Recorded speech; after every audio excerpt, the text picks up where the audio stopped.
Hello, hello. We are back for some more of Pax. I'm going to start on chapter 9. This is a very short chapter. It's a good day to read a book right now. It is black as night outside and pouring rain. So here we go with Pax Chapter 9. I'm on page 83. Approaching the meadow from the forest above, Gray stopped suddenly, nose in the air. Again, he lifted his muzzle to test the scent more carefully. Stronger. Pax, already hesitant, tensed. Gray hurried to the edge of the trees. A loner is challenging me. He wants his territory, but his displays is for the young vixen's benefit. She will choose a mate this winter.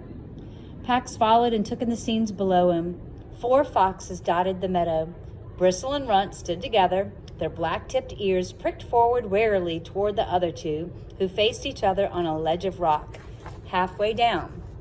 One of these was a vixen, darker than Bristle and big-bellied with kits. The other was a large male with rough, tawny fur. His hackles were up and his left ear was split. Gray barked to announce his presence. The challenger spun off the ledge. An arc of blood sprang from her ear and bolted down the meadow. Ugh, gross. Gray picked his way down the hillside, Pax following.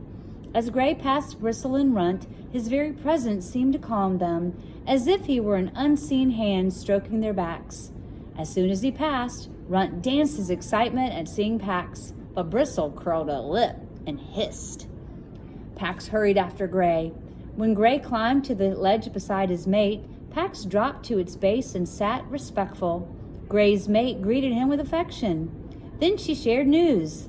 The wind this morning was from the west. It brought the scent of fire. We must move soon. She looked out at Pax, the outsider smells of humans. Bristle and Runt edged closer, ears cocked towards Gray's response. He's returning to the humans he lived with in the south. I will travel with him to search for a suitable place to move. He and I will rest and then leave tonight. Behind him, Bristle growled again and Pax felt the urge to run. His boy. He wanted only to find his boy, but instinct told him that he needed rest and food first. He signaled his agreement, and then Gray and his mate glided silently into the green meadow. Runt bounded over and tumbled into Pax. He dropped the toy soldier from his cheek, inviting Pax to play.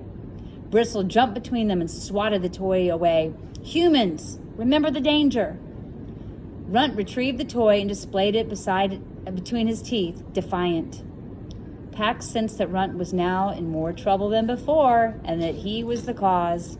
He'd felt that way often with his boy and the father, and one of his strategies had been to disappear if that would protect his boy from the man's anger. He backed away, but Bristle was not satisfied. Stay away from the human stinker, she warned her brother. Remember the danger. Pax took a step closer. My humans are not dangerous. Runt seemed alarmed by this, as if Pax had issued a challenge. He darted uphill toward his den entrance, but his sister was quicker. She blocked him, and when he tried to slink away in another direction, she restrained him with a heavy paw until he stilled in defeat.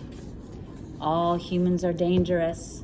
Pax's fur ruffled in a shiver at the scene Bristle conjured then. Wind, cold and howling and heavy with the threat of snow.